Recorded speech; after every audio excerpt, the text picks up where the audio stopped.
Mob Yunus BNP জামাত মিলে বিগত 2 বছর সাবেক স্পিকার শিরীন শারমিন চৌধুরীকে গুম করে রেখেছিল।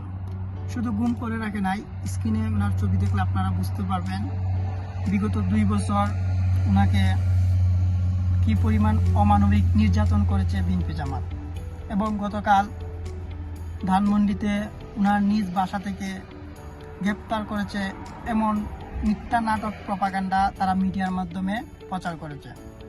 কিন্তু ইন্টারেস্টিং বিষয় হচ্ছে 5ই আগস্টের পর থেকে আওয়ামী লীগের একজন তৃণমূল কর্মী ও নিজের বাসায় অবস্থান করতে পারে নাই।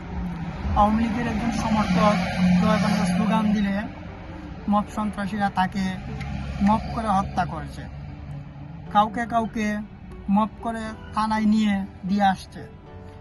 এরকম সিচুয়েশনে শিরীন শারমিন চৌধুরীকে তারা কিভাবে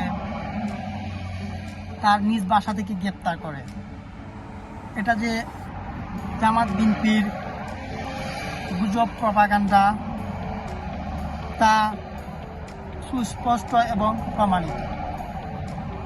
শিরীন শারমিন চৌধুরী বাংলাদেশের একজন স্বচ্ছ রাজনীতিবিদ, ক্লিন ইমেজের রাজনীতিবিদ।